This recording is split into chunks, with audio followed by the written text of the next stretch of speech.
work session started. So I'm going to go ahead and call this second work session on on-site consumption of marijuana for edibles, AO number 2019-66 and 2019-67 to order. What I'd like us to do for this work session is to go through the non-public health and safety items first, and then spend the remainder of the time on the big meaty issues, public health and safety. I don't know, I hope everyone got their questions to Mr. Schutte, and I think we have various municipal departments here to answer those questions. So we'll go ahead and start with introductions. Mr. Weddleton. John Weddleton. Cameron Perez-Verdia. Meg Zalatel. Forrest Dunbar. Felix Rivera. Chris Schutte, Office of Economic Community Development. Nancy Honest, Clerk's Office. Brad Yell, Planning Department. Sherwood, Assistant Municipal Attorney.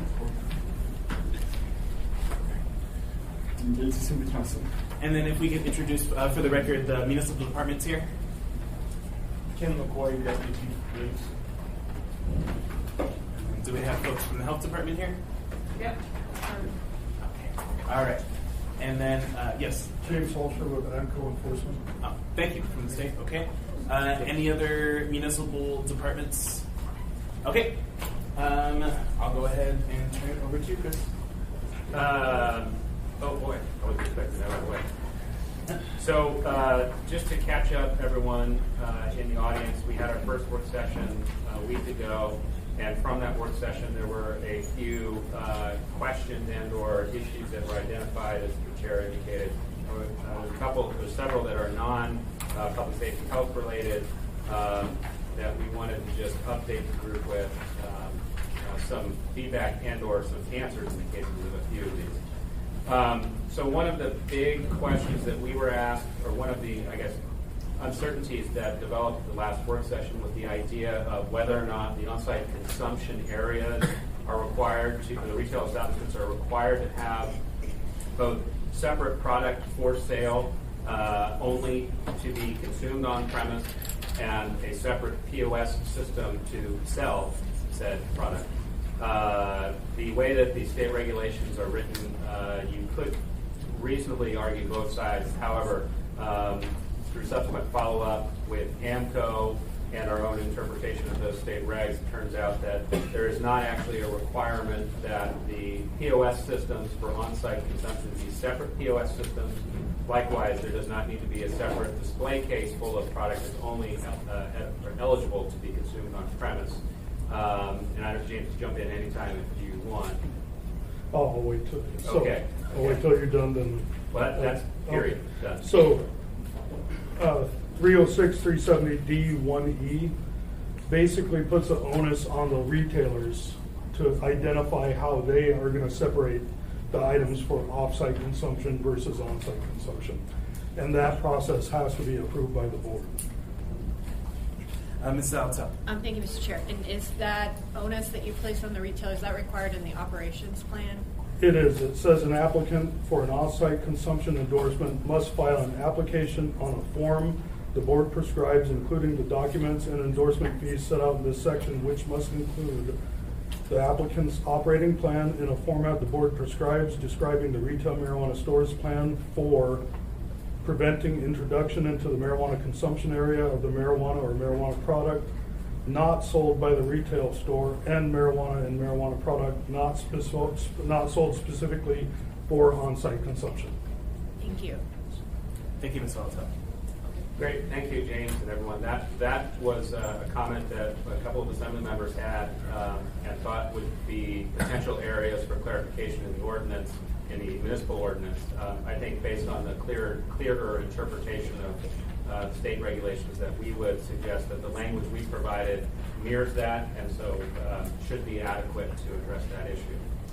The second item that came up that is sort of not health related is there was concern about, or questions about the equivalent of a bar break for marijuana on-site consumption. And the discussion was whether or not there should be some kind of artificial cutoff time prior to the actual closing hours of the marijuana establishment in order to stop further on-site consumption.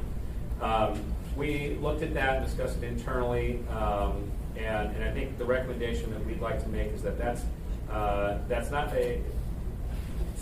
alcohol consumption and marijuana consumption are not analogous, and that the way that marijuana affects the body, even with some kind of bar closing time or pre-closing time, there are still potential for marijuana to be present in the system, in fact, to grow, depending on if we're talking about edibles, on a person's ability to digest the product. And so we don't feel that it really adds anything from a public safety or public health perspective. I know we don't want to go into health yet, but we just put that out there that if the Assembly is considering having earlier closing hours for the on-site consumption portion, that we don't know that it has a real practical effect. But that's certainly something the Assembly could pursue. There was another separation of product. I feel like we covered that pretty well already. There were recommendations about required signage for marijuana stores, which we do all agree is a good idea, and that could be a worthwhile amendment to make to the ordinance as presented. And then secondly, there were some changes that Assembly Council identified in the draft that we sent you. Again, these could be addressed through some amendments or an S version, depending on how many amendments are coming out, that add some of the on-site endorsement language or add on-site endorsement language to other provisions in Title 10 that did not get changed or that we did not propose to change in our ordinance. And Dean can certainly speak to those more if he wants, but that's fine. Mr. Wilson. I said, no, the hours for retail, they can't be open past midnight, is that right? Through the chair, yeah, the question or the idea that was put forward is whatever the operating hours are of a retail establishment, that the on-site consumption area be closed prior to that, whatever those hours are, at midnight or 10 p.m., depends on the operator. So our bar breaks would be midnight and 2 a.m. Potentially. We have 2 bar breaks, yeah, midnight for marijuana and 2 a.m. Thank you, Mr. Wilson. Ms. Alta. Thank you, Mr. Chair. Actually, here comes an amendment from me on this very issue. I proposed a 2-hour prior to closing of the establishment, and the rationale, and I won't dive too deep because it does get into public health and safety, but is that from what we heard in terms of edibles, is that if the establishment is open till midnight, 10 a.m. it stops selling the edibles, there'd be this incentive just to take it home. If you can't, go home. Because otherwise what we might have is consumption right near closing, and then you're out on the roads versus, the consumption period ends at 10 p.m., I'm just going to go home and be home for the night and do the thing that I'm going to do. So, and of course that would be depending on what time the establishment closes too. So that way we don't have people consuming and maybe hanging out for an hour and then on the road at, as we will see later, some of the peak times that we would have cause for concern with regard to intoxication. Thank you, Ms. Alta. Mr. Dunbar. Thank you, Mr. Chairman. We've done a lot of licenses, and if memory serves, they have different proposed hours of closing. And maybe Mr. Welton can correct me on this if I'm mistaken, but I think we have a number that when they come to us say we're going to close at 9, we're going to close at 10. Wouldn't this incentivize all of them to push their closing to midnight? Would this incentivize every retail establishment to keep themselves open until midnight, hope that they can get that through when they get reapproved, because we come back every year, and then basically 10 o'clock is what we're talking about? If I may, through the chair. So possibly, but what I'm hearing also from the industry is on-site consumption is not a real starter for most of them. It's not something that they're really foreseeing phasing in anytime soon because they want to see how it plays out. And 2, based on the data we have, that we've been presented with, I guess I would like there to be that break so that we're not having people consume on site, maybe having that timing of an hour left until closing, and then they're hitting the road. This provides a buffer regardless of when it is. And I'm not sure, I mean, based on what we're hearing from the industry, that it will really drive the hours later. I mean, I'm also interested in discussing phasing it in, particularly downtown. I haven't heard anything from the industry on this, so I'd be interested to hear. So. Thank you, Mr. Dunbar. Mr. Weddles. Well, that occurs to me. So we're catering to tourists here with this notion of just doing edibles right out the gate. So they come in, they get off the boat, they're checking in their hotel. It's 4 o'clock, and they go to the place and they eat their edible, and they're out on the street right away. So this really only affects those people who are doing the nightlife thing. So it might be a small. I mean, not that it's bad, but it's not really doing like we go out to drink late more typically or something. I don't know if that's true here.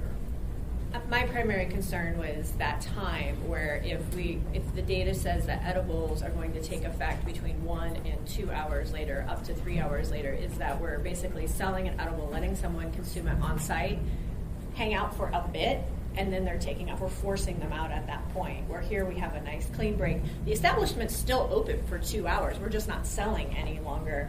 And so therefore it would give the licensee and those working a chance to assess the crowd and say, we need to call an Uber for you. We need to figure something else out. You're obviously intoxicated, versus that hard, we've sold, I don't know. I just gave that assessment period, I guess, is what I was thinking as well.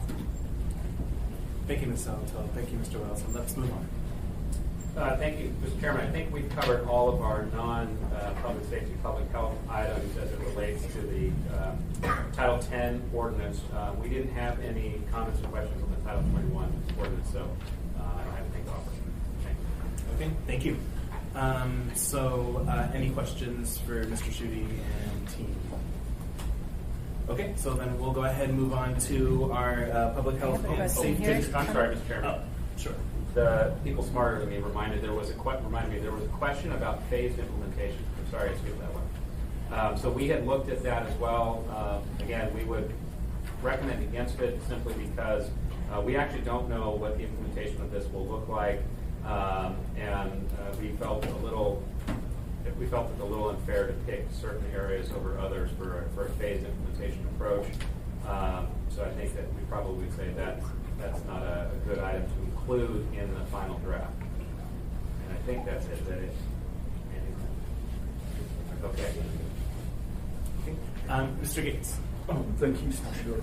So as Mr. Schutte said, all of the concerns and maybe considered changes aren't really necessary. The ordinance as drafted is consistent with state regulations, and that's fine, that's clean, that's probably the cleanest way to go.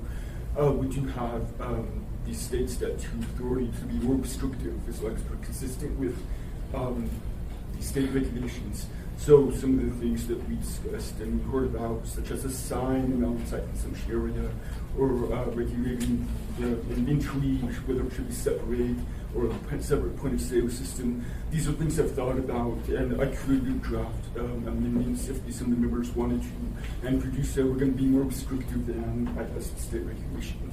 So contact me as soon as possible if any individual, some of the members want to have an amendment along those concerns. Thank you. Okay, so let's go ahead and switch over then to public health and safety. I will just go off of the list that was developed at the last work session. I'm unsure if any additional questions were added to it. I'm just going to start from the top of my version of the list. So the Anchorage Health Department was asked to provide some input on the timing to process edibles and how the THC affects individuals and how long it stays in their system. So who from the health department would like to talk about that?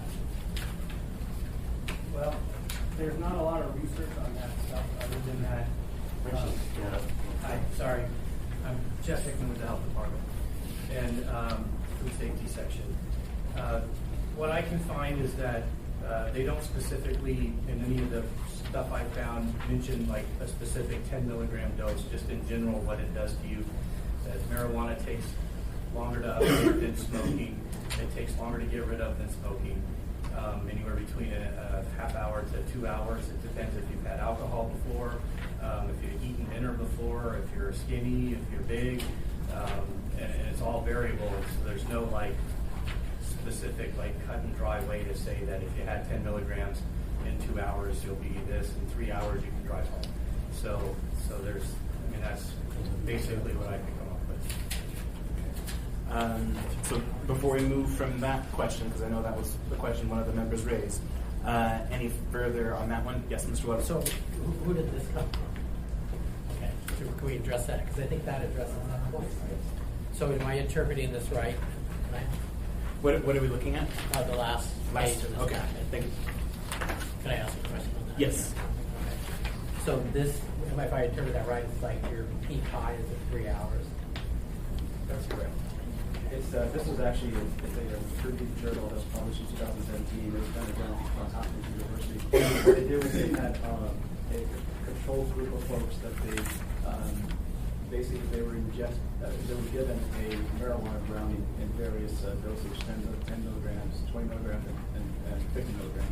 And they took their blood samples first 17 minutes. 30 minutes, hour and a half, and so on, up to like 120 something minutes after that.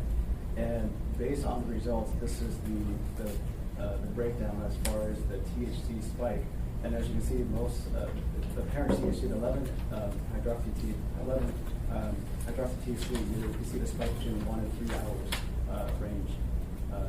And the huge spike, the graph on the top, actually is an indication of carboxy THC, which is a metabolite. So what happens is when your body metabolizes THC, the parent THC, the carboxy is elevated, and to the point where you have no parent THC and then the carboxy eventually gets eliminated out of the body. So you see where the peak is, where the spike is within the 1 and 3 hour range. I actually have a follow-up question on that, unless you do, Mr. Weddleton. No, I just, so you had said last time that one of these is a thing that gets you high, so you're testing. Is that the circle one here, the 11? Well, you have a parent THC, which is an active THC, which is the 11-hydroxy or 9-hydroxy THC. Then you have the inactive, which is the carboxy. Even though the active THC might be metabolized out of the system, it doesn't mean that you're sober at that point. You're definitely not sober. So it's yes, it does tell us that yes, we do have the active drug in their body if we were to take a blood sample. But high levels of the carboxy THC is still a good indication of recent use, and also your body doesn't eliminate and you sober up. That the carboxy? Yes. All right, thanks. So I'm curious, this graph is for a 50 milligram dose. Is there any difference, or does it look different does it look the same if you go to 10? I'm not exactly sure if it does. However, I would imagine it would be the same type of graph. It might not be as high as far as the nanograms of THC that's reported. I would imagine it'd be the same type of elimination. Thank you. All right. Any other questions on this question before I move on to the next one on our list? Okay. Seeing none, then thank you for that.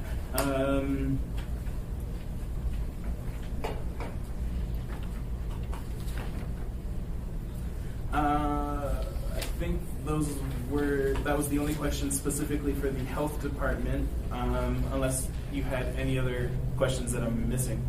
Okay, so then I think all the other questions were for APD. So first, there was a request from APD to look at prior years' reports on THC-related arrests and fatalities. Thank you. I guess just for background, I've been in the department about 23 years. I've been in the traffic unit for about 16 years of those. I'm a certified drug recognition expert, and since 2004, I was the very first one to get certified. I've been involved in almost 200 drug evaluations, and the majority of those are hands-on evaluations. And I'm also been certified as a field sobriety test instructor since 2002, and I was the lead instructor at the training academy for the new recruits. That's just kind of like an outline of my background. My current position is the traffic fatality investigator, and I prepared some collision stats. In 2014, we had a total of 30 cases that came to our office. Of those, 23 were fatalities. Out of those fatalities were toxicology results. There were only 7 fatalities with THC involved, and it equates to 30%. And there's a breakdown as far as just only THC or THC with other drugs, THC with alcohol, or alcohol and other drugs. 2015, 34 cases came into our office, 23 of those were fatalities. 13% of those involved THC with the number of 3. In 2016, 31 cases came into our office, 21 of those were fatalities, 28% of those were THC related, which is 6. And then just a note that the first marijuana retail store opened in December 15th of 2016. And then our 2017 stats had a total of 27 cases came to our office, 19 of those were fatalities, and it goes up to 42% was THC related. And the breakdown as far as THC or THC with alcohol is on there. And in 2018, 34 cases came into our office, 24 were fatals, and fatals with THC was 11 out of those, which equates to 46%. So as you can see, there's a huge rise in our THC involved traffic fatalities from 2015, 16. The first shop opens 17, 18, goes up to 42%. Thank you. Mr. Dunbar. Yeah, so drug testing positive for drugs is one of the most common reasons people get kicked out of the National Guard. And I'm a judge advocate, so I see them a lot. And our test, though, is for presence, not impairment. So that's my question. You're saying THC related. Do you have a test for impairment, or is it we can test this for some measurable level in your bloodstream? So they could have used THC 3 weeks ago, and it's showing up on this test. Well, when you're talking about traffic fatalities, we don't have the opportunity to test for impairment because basically you have a crash resulting in injury or fatality. Whereas when we have a DUI-related case where we stop folks for a DUI or OUI, we do have the ability to actually gauge their impairment by administering the field sobriety test. And with my involvement, as far as doing evaluations on drug-impaired individuals that have been stopped for impaired driving, there really is no difference between doing a field sobriety test and checking for alcohol impairment versus doing a field sobriety test and checking for impairment with drugs or medication. The field sobriety tests, when they were developed, they were scientifically developed in a lab and tested in the field to look for impairment. And when they developed these tests, alcohol was legal. Alcohol was very predominant, so they used alcohol as far as the gauge. But what we're looking for is impairment. We're not looking for alcohol specifically. And the evaluations that I've done subsequent to what the officer have done in the field on drug-impaired individuals, we're seeing the same thing, the same type of impairment. So I'm still confused by your data then. So you're saying that in these fatalities, you obviously don't have the opportunity to do the field sobriety test. So how do you know they were impaired by THC when they crashed? Well, I guess to be more clear, there is opportunities where we are able to do field sobriety tests on surviving drivers. And in some cases where a surviving driver might test positive for THC. There's cases where the victim has died from a crash, we don't have the opportunity to do a field sobriety test. And that toxicology might come back with THC on board. So when we have crashes, something went wrong. Something wrong. Somebody did something wrong to. So I just want to interrogate. You made a statement that you've seen a huge increase in number of fatalities associated with THC. But if you look at this data, it goes from 2 in 2014 to 0 to 1 to 2 to 3. That's with only THC. Right. Now, what it seems like you had the most increase in actually is alcohol plus THC. And alcohol by itself is by far the largest cause of these fatal crashes, according to these statistics. But alcohol and THC together. So I'm curious, when you're doing those field sobriety tests, knowing that alcohol is causing most of the fatalities, not THC only, how do you know that their impairment is caused by the THC and not by the alcohol? Well, we don't know that. You will never know as far as what substance is causing the impairment. When we do these tests, we're looking for impairment, period. And then when we get toxicology, the toxicology can either confirm that, yes, what the officer saw is impairment is THC or But your tests do test for impairment or something close to impairment for alcohol. Right. But like you said, they don't actually test for impairment for THC. They just test that maybe they smoked sometime in the last 3 weeks. And again, this is the challenge we have in the military too. We have no way to show if they're impaired when they're on duty, just that they maybe smoked it at some point in the last 30 days. So, Rick Steady, the sergeant of the traffic unit.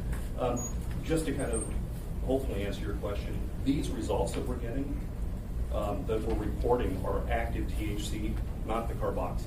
Okay. So the carboxy would be the 3 weeks ago. So or you the 2 do days ago. have a test for impairment by THC? We don't actually have a test for impairment. We have tests that show levels. Trying to get somebody to actually say that, 2 nanograms is an impairing substance is very difficult. We can't get lab techs to come up to testify to stuff like that. How long does the active THC stay in the bloodstream? It depends. If you smoke it or you ingest it orally, and it's different from one person to the next. You have a chronic user that uses it all the time might need more THC in their system in order to exhibit the same type of impairment. And you might see somebody that's under 2 nanograms of THC. So when you talk about marijuana or cannabis or THC, it's different from one person to the next because of how they metabolize, if they're chronic or casual user. Okay. Thank you, Mr. Chairman. Sorry. Thank you, Mr. Chairman Dunbar. Phillips. Mr. Wells. I should raise my hand to flesh that out because we heard it at the previous meeting. You might. Yeah, so I was ironically on the road to Fairbanks, being safe and not calling in. It's kind of the key thing. So, but it looks like from this graph that in about 22 hours on the active THC, you're down back about 0. That's the circle one. Yeah. Yes. But, And then you're peaking at 2.5 to 3 hours. So, but does that mean that for these stats where it says, these 3 people had THC on board when they involved in this fatality, it could have been 20 hours after they consumed marijuana? So it really depends. I mean, if they consume an edible, that might be the case. If they smoked it, that would not be the case. Thank you. Thank you, Mr. Wells, and thank you, Mr. Dunbar. Mr. Peters. Thank you, Mr. Chairman. And I'm looking at the graph. What is this dotted line down here about 7.5? That I believe it outlines a per se limit, like five something nanograms. A lot of states have per se limits of THC, where if they test your blood and you have like 5 nanograms or 5.5 nanograms of THC, just like 08 alcohol, you'd be intoxicated. Oh, I see. Okay. Thank you. Thank you, Mr. Peters. Interesting. Any further thoughts or questions on this? Can I? Sure, Mr. Dunbar. So when you have these number of fatalities associated with THC, are they over that per se limit?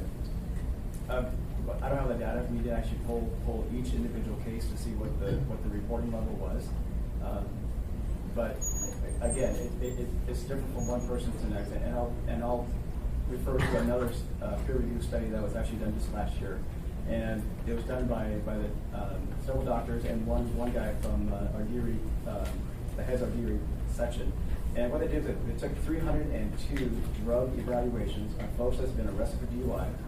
They have gone back, did a drug evaluation, determined they were impaired, and they did toxicology, and only thing that came back was THC. That's it.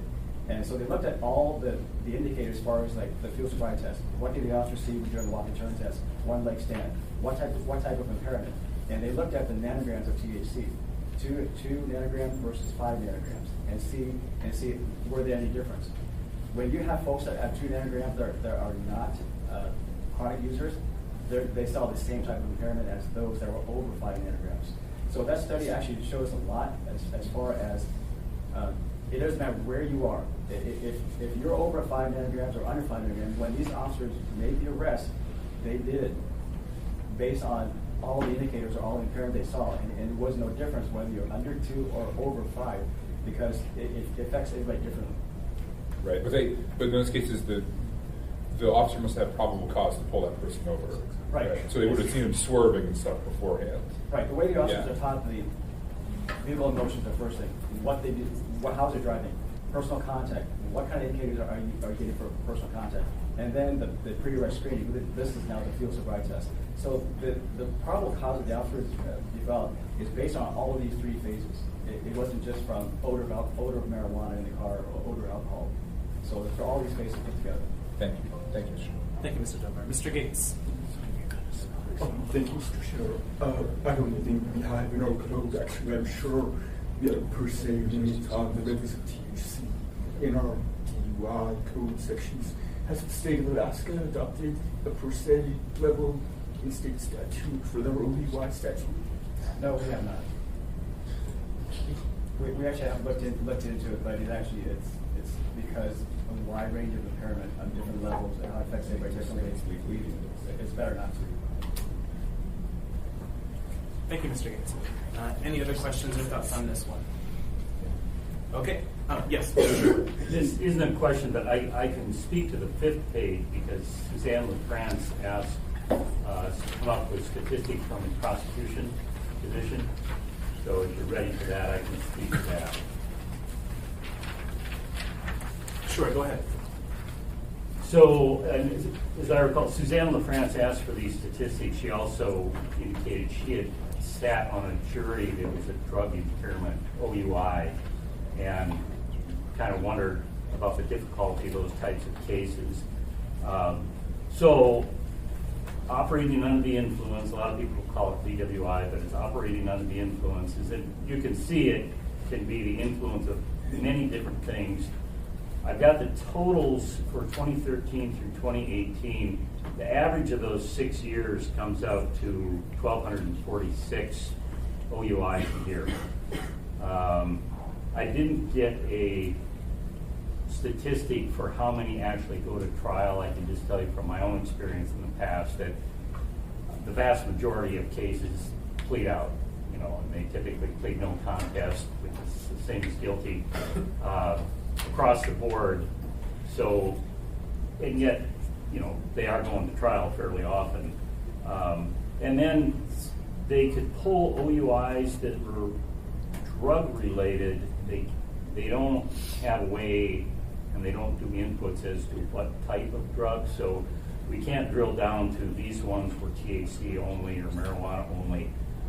As I note there, that 2013 and 2014, some kind of software input anomaly, and most likely, then I came up with the average for the 6 years and assumed that 2013 and 2014 were actually the average, each of them 167, so that you'd have 167 that are drug related, and so they're prosecuting them based on drug impairment, not on alcohol impairment. As I said, they don't keep track of, each file would say, but the computer program doesn't keep track of the type of drug. But just speaking with one of their lead prosecutors anecdotally, she said that the typical ones are marijuana, amphetamines, and narcotics, which includes opioids, heroin, cocaine. A couple other comments she made, because I was just anticipating some questions based on what Ms. LaFrance said. She doesn't consider, and they don't consider, drug impairment cases to be necessarily more difficult to prosecute. They're just different to prosecute than an alcohol one, where you typically have a breath test. Oh, I saw Mr. Dunbar had his hand raised. Yeah, Mr. Dunbar. We'll wait till you're done. So she said, and the police had commented on that last week, then you prosecute by impairment, or as I've said, that's the way they did all alcohol cases once upon a time in the 50s and 60s before they developed the breath test. It was based on impairment on field sobriety tests, odor of alcohol, bloodshot, watery eyes, those kind of things. She also said that she did not think a per se limit would be helpful.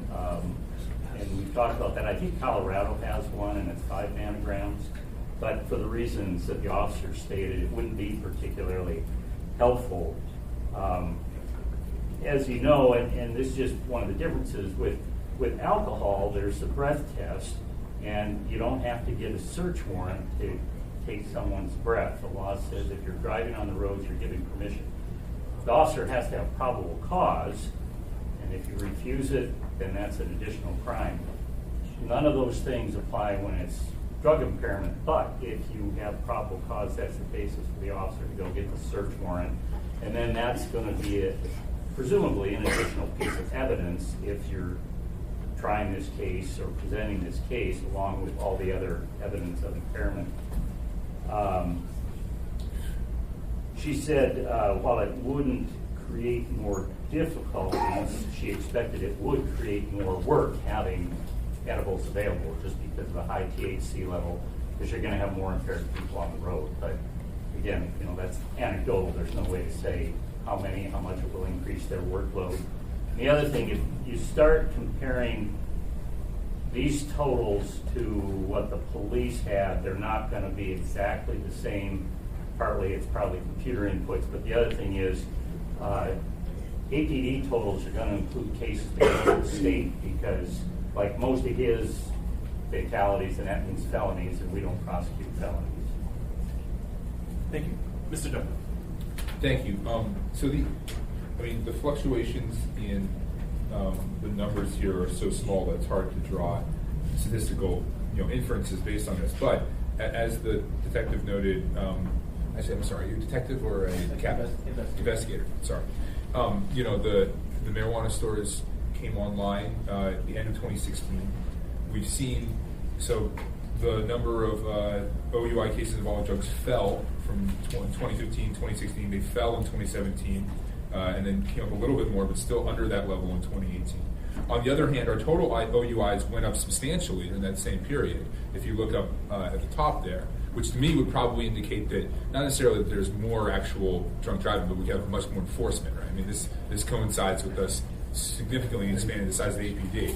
So what it looks like is we are catching more people with OUIs, but a higher percentage of them are alcohol, not drug related. Is that fair from this data? I think that's fair, and they can probably address increased resources. I think often there's grants that allow you to, the more grants you have that allow specific targeting of like weekends and things like that, that can help the statistics. I agree.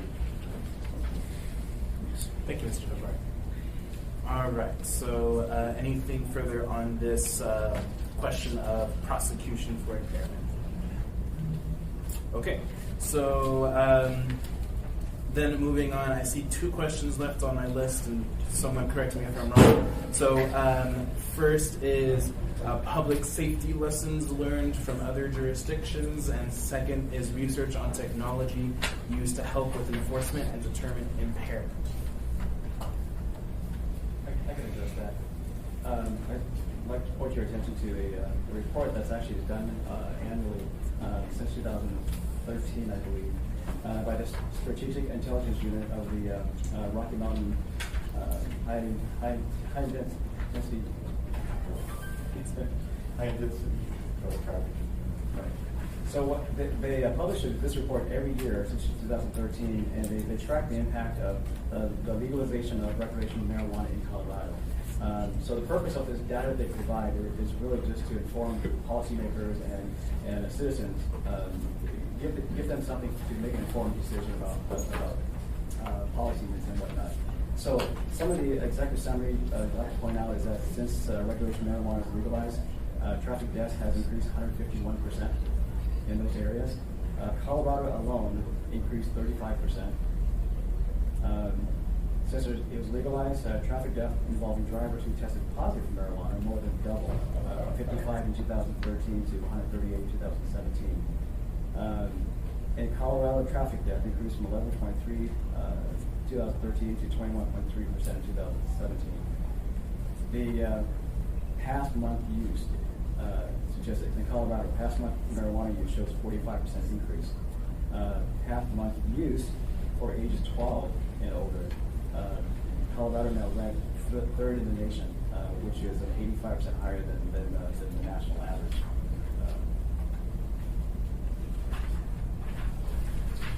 Then they have also some, as far as public health, emergency department visit related to marijuana increased 52%.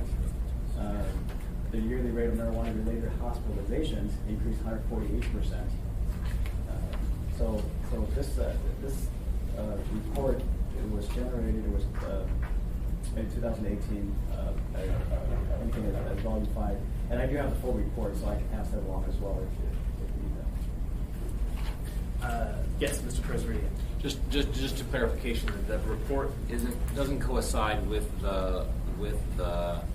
on-site consumption. It coincides with the legalization of marijuana. Is that right? Right. Okay, that's just making sure I understand. And I do have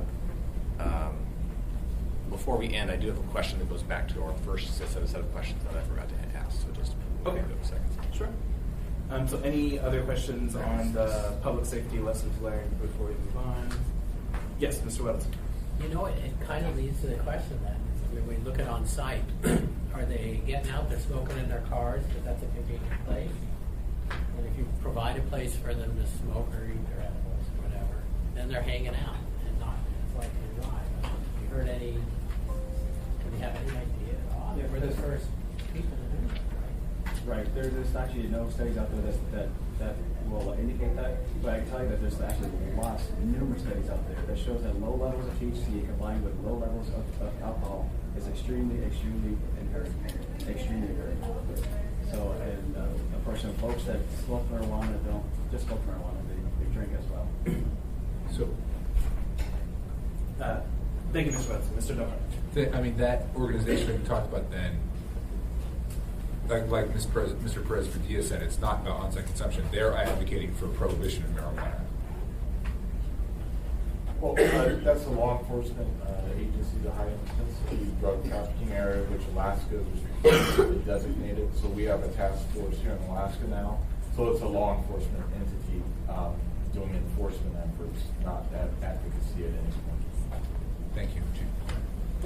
Thank you, Mr. Dohart. Okay, so we'll go ahead and move on to the last question for public safety. Technology is to enforce and determine impairment. As far as technology, there's not really, like I said, a test out there that's specific to just marijuana or drugs in general. What we rely on are those field sobriety tests, and it is that just gauge their sobriety. There are additional training that we've offered some of our officers called ARIDE, which is Advanced Roadside Impaired Driving Enforcement. And what that does is basically the training that we put on is just a 2-day class where they're given more in-depth training on what to look for on specific drug categories. Like, for instance, if they were to consume heroin, their pupils are restricted on all lighting conditions. So those type of indicators that the officer now can rely on when they make contact with these folks. So we have trained many officers, probably maybe a quarter of the department have gone through the AY class. But as far as any other specific training, we don't have that at this point. Thank you, Mr. Perez-Padilla. So just to dig in a little bit more, so there's a methodology right now to both identify whether, based on this training you're talking about, whether the drug is marijuana as opposed to another drug, and whether they're impaired or not. Well, the impairment again falls back on the field sobriety test and the contact and the driving behavior. But as far as drug indicators, typically in the DRE program, the Drug Recognition Expert program, when I do an evaluation, there are 7 drug categories that I'm considering. So each one is drug category. When the drug is psychoactive, not the metabolite, when the drug is psychoactive, I'm going to see indicators of that drug acting, like for instance, the constricted pupils. Cannabis will dilate the pupils. And certain drug medication will cause folks to just fall asleep or be on a nod or things like that. So those are indicators that I've been trained to recognize when I do these evaluations. But street officers, patrol officers are not trained. We only have 12 DREs at our department. And as far as advanced training, as far as ARIDE, only maybe a quarter of the folks in the department have that training. So a lot of patrol officers out there don't have the training to recognize further. If they were to do field sobriety tests and they have no odor of alcohol, and they see the impairment, they're not going to know. It's like, what is causing the impairment? So what they have to rely on is basically, do I arrest this person based on what I saw as far as driving, contact, and the results of the field sobriety test? Thank you, Mr. Perez-Padilla. Any other questions on this topic? Mr. Gates.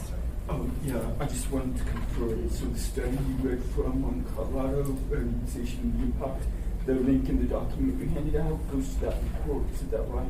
At the bottom of our driving enforcement unit stats page. Is this the link to that study we're reading from? Yes. Thank you. Everybody can access it. Thank you, Mr. Gates. All right, so if folks have any additional questions, now would be the time to get in the queue that we haven't covered already. So, Mr. Perez-Padilla. Yeah, if there's someone who works in the industry is here, I have a question. I'm interested in I'm trying to reconcile this. It's 10 milligrams. That's the max you can consume. What would the cost of that be? And how much does that cost the store? So I'm interested in knowing how much it costs them to have the 10 milligrams and how much it costs someone to buy it. Yeah, and then I have a follow-up question, but does anyone in the room know that answer? I mean, it probably ranges, I don't know, but I was just generally speaking. Can you come closer and identify? My name is Caleb Saunders. I'm the CEO of Green Jar. I'm also one of the directors for the AMI. I just pop up for myself here. As far as like looking at it from a business perspective, that 10 milligrams, say it costs me $10, $20, I'm going to be able to sell that for $20, $40, depending on however it goes.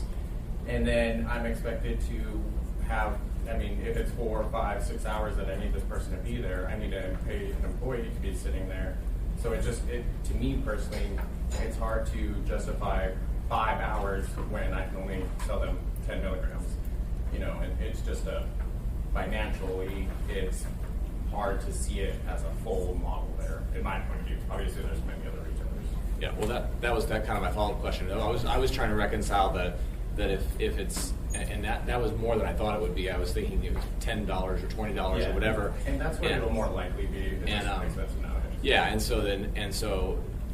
and then to provide a space and staff and all of that for the $10 or $20 that they're going to pay for that.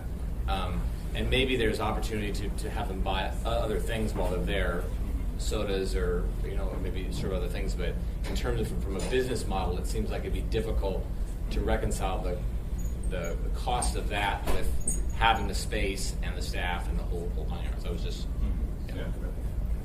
Thank you, Mr. President. I apologize, I don't remember your name. James Holscher. James, yes.